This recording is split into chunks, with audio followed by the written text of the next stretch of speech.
Hello students, good morning to all. இன்னைக்கு நம்ம occupational safety and health இல்ல OSH அந்த லெசனோட question bank questions பார்க்க போறோம். First question, ABC of first aid stands for, அதாவது முதலுதவி செய்யும் போது பயன்படுத்தப்படும் ஏபிசியின் விரிவாக்கம் என்ன அப்படின்னு கேட்டிருக்காங்க. ஏபிசி அது எதோட expansion? A airway, B breathing, C circulation. காற்றுப்பாதை, சுவாசம், சுழற்சி. காற்றுப்பாதைனா ஏர்வே, பிரீத்திங் சுவாசம், சர்க்குலேஷன் சுழற்சி. இது எந்த ஆப்ஷன்ல இருக்கு? பி ஆப்ஷன்ல இருக்கு. அப்போ பி ரைட். அடுத்தது, at what decibels sound becomes hazardous noise pollution.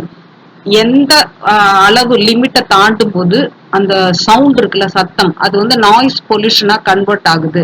எந்த டெசிபிள்களில் ஒலி அபாயகரமான ஒலி மாசுபாடாக மாறுபடுகிறது. அது எத்தனை டெசிபிள்னு கேக்குறாங்க. 80 டெசிபிள்.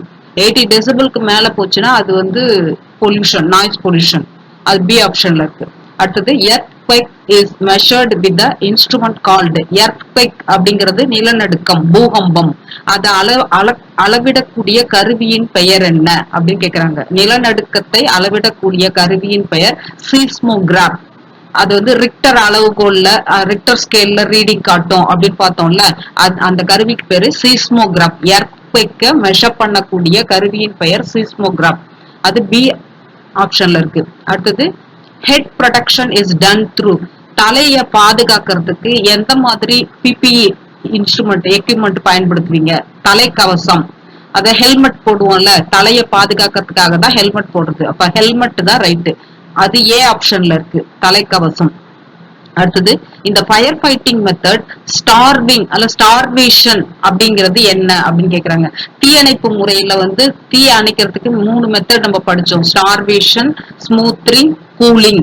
ஸ்டார்வேஷன் அப்படிங்கிறது அப்படின்னா அது அதனுடைய எக்ஸ்பான்ஷன், உள்ள என்ன நடக்குது. ஸ்டார்விங் அப்படின்னு சொன்னா அதுல என்ன நடக்குதுன்னு கேக்குறாங்க. அதாவது ஃபியூல வந்து ரிமூவ் பண்றதுக்கு பேர் தான் ஸ்டார்விங். அங்க இருக்கக்கூடிய எரிபொருளை நீக்குதல், அதுதான் ஸ்டார்விங்.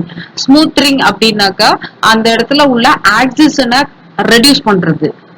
அதுக்கப்புறம் கூலிங் அப்படின்னா அந்த இடத்துல உள்ள டெம்பரேச்சரை குறைக்கிறது, வெப்பநிலையை குறைக்கிறதுக்கு பேரு கூலிங். ஆக்சிஜனோட அளவை குறைக்கிறதுக்கு பேரு, அதுக்கு பேர் வந்து ஸ்மூத்ரிங். ஃபியூவல், எரிபொருளை நீக்குதல், அந்த இடத்த விட்டு எரிபொருளை நீக்குதல், அதுக்கு பேர் தான் என்னது? ஸ்டார்வேஷன், ஸ்டார்விங் அப்படின்னு. இந்த இடத்துல அது எங்க இருக்கு? எரிபொருளை நீக்குதல் அப்படிங்கிறது சி ஆப்ஷன்ல இருக்கு. அப்ப சி தான் ரைட்டு. அடுத்தது, on the job injuries the illness cost money, time and effort. What is the most practical way to manage these losses? அதாவது வேலை பார்க்கும் பொழுது ஏற்படக்கூடிய அந்த பலவீனம், காயம் ஏற்படுதல், பணம் விரயமாதல், நேரம் மற்றும் முயற்சி வீணாகிறது, இதெல்லாம் தடுக்கிறதுக்கு என்ன வழின்னு கேக்குறாங்க. இப்போ நம்ம வந்து ப்ரொடக்டிவா இருக்கணும். மெயினா பாதுகாப்பா இல்லைன்னா தானே நமக்கு ஆபத்து ஏற்படுது, காயம் ஏற்படுது, அதனால பண செலவு, நேரம், முயற்சி எல்லாமே வேஸ்டா போகுது. அப்போ இந்த மாதிரி ஆபத்துல இருந்து, அபாயத்துல இருந்து நம்ம காத்துக்கிறதுக்கு நம்ம என்ன பண்ணணும் அப்படின்னு கேக்குறாங்க. அது வந்து என்ன பண்ணணும்?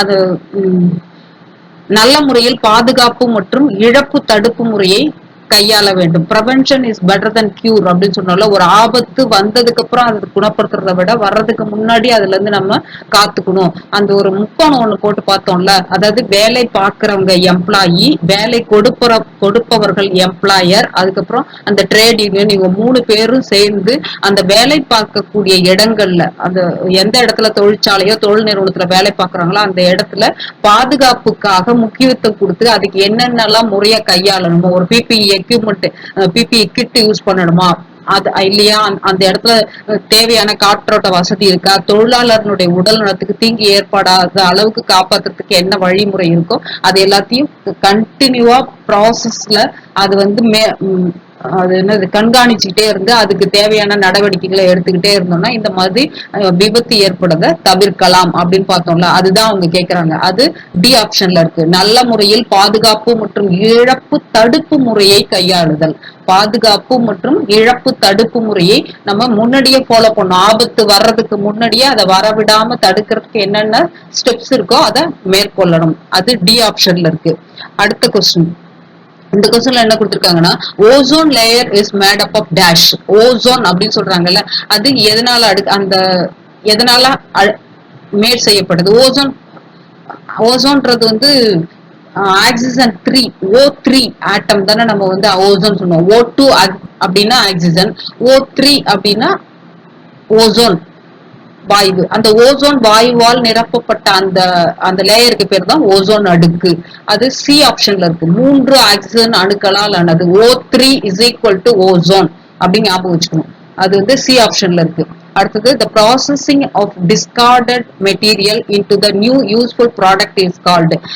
பயன்படுத்தப்பட்டது போக கழிவு பொருள் இருக்குல்ல, அதை வந்து மறுபடியும் செயல்முறைக்கு கொண்டு வர்றதுக்கு வரக்கூடிய அந்த நிகழ்ச்சிக்கு என்ன பேர் அப்படின்னு கேக்குறாங்க. அது பேர் வந்து ரீசைக்ளிங், மறுசுழற்சி.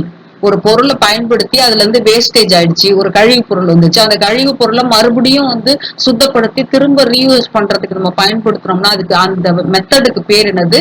மறுசுழற்சி. மறுசுழற்சி அப்படிங்கிறது எங்க இருக்கு?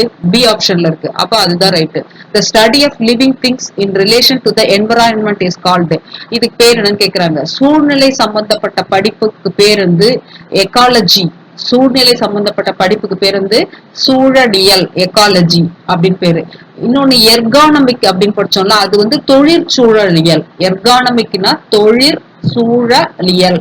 இந்த இடத்துல அவங்க கேக்குறது வெறும் என்வரான்மெண்ட் மட்டும், சூழலை மட்டும் படிக்கிறது, அதை மட்டும் படிக்கிறதுக்கு பேர் என்ன? சூழலியல், எக்காலஜி. அது சி ஆப்ஷன்ல இருக்கு. The 3 R's to save environment. சுற்றுப்புற சூழலை காப்பதற்காக பயன்படுத்தக்கூடிய அந்த 3 R அது என்ன அப்படின்னு கேக்குறாங்க. அந்த 3 R வந்து என்னது? Recycle, reuse, reduce. அதாவது கழிவு பொருள் வேஸ்டேஜ ரெடியூஸ் பண்றது, குறைக்கிறது. அதுக்கப்புறம் ரீயூஸ் பண்றது, ரீசைக்ளிங் பண்றது. இது 3 ஆறு தான் வந்து என்வரான்மெண்ட்டை பாதுகாக்கக்கூடியது. இது வந்து எந்த இடத்துல இருக்கு? ரெடியூஸ், பயன்பாட்டை குறைத்தல். அடுத்தது மறுசுழற்சி, மறுசுழற்சினா ரீசைக்ளிங். அப்புறம் மறுபயன்பாடு, ரீயூஸ். இதுதான் அந்த 3 ஆறும். அது டி ஆப்ஷன்ல இருக்கு. அடுத்து vibration and radiation comes under. அந்த வைப்ரேஷன் ரேடியேஷன் எல்லாம் சொல்றாங்கல்ல, அது வந்து எந்த மாதிரியான ஹசார்ட் அப்படின்னு கேக்குறாங்க.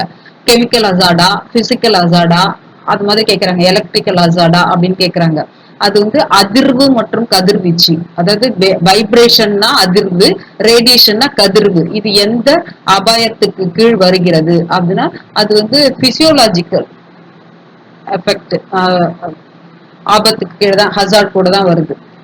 பிசிக்கல் ஹசார்டு கீழே வரும். பிசிக்கல் ஹசார்டு இருக்குல்ல, அதுக்கு கீழே வரும். உடல் ரீதியான ஆபத்துக்கள்,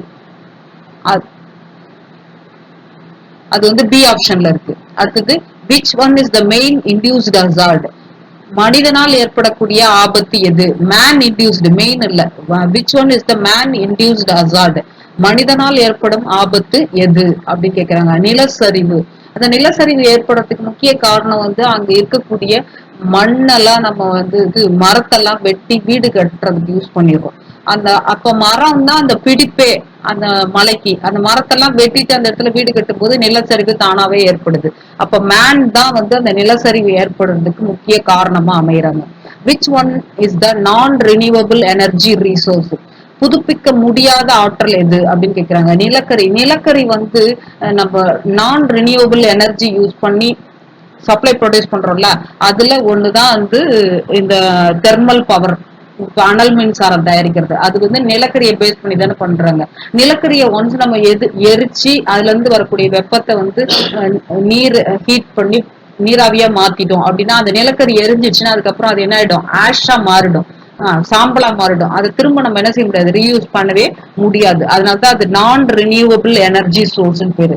அனல் மின்சாரம் தயாரிக்கிறதுல பயன்படக்கூடிய அந்த நிலக்கரிக்கு பேர் வந்து நான் ரினியூவபிள் எனர்ஜி சோர்ஸ். அது பி ஆப்ஷன்ல இருக்கு. அடுத்தது, which one is the unsafe condition for work? ஒரு ஒர்க் கண்டிஷன்ல பாதுகாப்பு இல்லாதது எது அப்படின்னு கேக்குறாங்க. நல்ல வெளிச்சம் உள்ளதா, சரியான கருவிகளை பயன்படுத்துதா, போதுமான காற்றோட்டம் இருக்கிறதா, இதெல்லாம் வந்து குட் கண்டிஷன். இதுல எண்ணெய் படிந்த தரை தான் வந்து வேலை செய்யறதுக்கு ஏற்ற நிலை கிடையாது. ஆயிலி ஃப்ளோர் இருந்ததுன்னா வழுக்கி விடுறதுக்கு வாய்ப்பு இருக்கு. அதனால அந்த எண்ணெய் படிந்த கரை இருக்கக்கூடாது. நல்ல வெளிச்சம் இருக்கணும், காற்றோட்டம் இருக்கணும், நல்ல குட் குவாலிட்டி எக்யூப்மெண்ட்ஸை பயன்படுத்தணும். அது மூணுமே ரைட்டு. அப்போ தப்பானது எது? எண்ணெய் படிந்த தரை, ஆயிலி ஃப்ளோர் இருக்கிற இடத்துல வேலை செஞ்சோம்னா எந்த நேரத்துல வேணா வழுக்கி விடுறதுக்கு வாய்ப்பு இருக்கும். அப்ப ஏ ஆப்ஷன் தான் இதுல answer. Which one is the main greenhouse effect responsible for global warming? அந்த புவி வெப்பமயமாக்கல் அப்படின்னு சொல்றோம்ல, குளோபல் வார்மிங். அதுக்கு மெயின் வந்து கிரீன் ஹவுஸ் கேஸ் தானே காரணம். அந்த கிரீன் ஹவுஸ் கேஸ் அப்படிங்கிறது யாரு அப்படின்னு கேக்குறாங்க. கிரீன் ஹவுஸ் கேஸ்ன்றது கார்பன் டை ஆக்சைடு தானே. கிரீன் ஹவுஸ் கேஸ்ங்கிறது கார்பன் டை ஆக்சைடு, CO2. அது டி ஆப்ஷன்ல இருக்கு. Which one of the following is not the ergonomic hazard? தொழிற்சூழலியல் அசார்ட் இல்லாதது எது அப்படி கேக்குறாங்க. 4 ஆப்ஷன்ல ஏதோ ஒண்ணு வந்து தொழிற்சூழலியல் அசார்டு, எர்கானமிக் அசார்டு, அது இல்லாதது எதுன்னு கேக்குறாங்க. தவறான நிலையில் வேலை பார்த்தல், அடுத்தது சுத்தமாக பராமரிப்பதில் உள்ள குறைபாடு, உணர்ச்சி தொந்தரவுகள், இயந்திரங்களின் தவறான அமைப்பு. இதுல பாத்தீங்கன்னா உணர்ச்சி தொந்தரவு இருக்குல்ல, எமோஷனல் டிஸ்டர்பன்ஸ். அந்த எமோஷனல் டிஸ்டர்பன்ஸ் வந்து இந்த எர்கானமிக் ஹசார்ட்ல வராது. எமோஷனல் டிஸ்டர்பன்ஸ் வந்து சைக்கலாஜிக்கல் ஹசார்ட்ல தானே வரும். அது வந்து இந்த இந்த ஹசார்ட்ல வராது. அதனால உணர்ச்சி தொந்தரவுகள் சி ஆப்ஷன் இருக்குல்ல, அதுதான் இந்த கொஸ்டினுக்கு ஆன்சர். அடுத்தது which one of the following is not part of 3 R's? 3 R நம்ம படிச்சோம்ல, அந்த 3 Rல இங்க 4 ஆப்ஷன் கொடுத்துருக்காங்களா, அதுல ஒண்ணு வந்து அதை சேர்ந்தது கிடையாது. அது எதுன்னு கேக்குறாங்க. which one is not the part of the 3R அப்படின்னு கேக்குறாங்க. மறுசுழற்சி அப்படிங்கிறது அது வந்து 3Rல ஒண்ணு. அது மறுசுழற்சின்றது என்னது? ரீசைக்ளிங். அடுத்தது மறுசுழற்சின்றது ரீயூஸா? மறுசுழற்சி வந்து ரீசைக்ளிங், மறுபடி உருவாக்குதல் வந்து ரீயூஸ், மறு பயன்பாடு ரீயூஸ், பயன்பாட்டை குறைத்தல் அது வந்து ரெடியூஸ், பயன்பாட்டை குறைத்தல் வந்து 3Rல ஒண்ணு. அடுத்து ரீசைக்ளிங் அது வந்து அதுவும் வந்து அந்த 3Rல ஒண்ணு. அடுத்தது மறு பயன்பாடு ரீயூஸ். அப்ப பயன்பாட்டை குறைத்தல், மறுசுழற்சி, மறு பயன்பாடு, இது மூணும் அந்த 3R. அதுல இல்லாதது எது? மறுபடி உருவாக்குதல், ரினிவல் அப்படின்னு பேரு. மறுபடி உருவாக்குதல்னா ரினிவல். அந்த ரினிவல் வந்து இந்த 3Rல வராது. அதுதான் இந்த இதுக்கு ஆன்சர். அப்ப ரீயூஸ், ரீசைக்ளிங், ரெடியூஸ், இது மூணும் வந்து அந்த 3R. ரீயூஸ், ரீசைக்ளிங், ரெடியூஸ், இது மூணும் 3R சேர்ந்தது. இவங்க கொடுத்திருக்கிறது வந்து மறுபடி உருவாக்குதல், ரினிவல் அப்படின்னு கொடுத்திருக்காங்க. அது வந்து கிடையாது இதுல. அப்ப அதுதான் இந்த இடத்துல நம்ம ஆன்சரா கிளிக் பண்ணணும். ஓகேவா? இப்ப இதோட என்ன ஆயிடுச்சுன்னா, இந்த ஆக்குபேஷனல் சேஃப்டி ஹசார்ட்ல உள்ள ஹெல்த், அதுல உள்ள அந்த கொஸ்டின் பேங்க் கொஸ்டின்ஸ் எல்லாமே நம்ம பார்த்து முடிச்சிட்டோம்.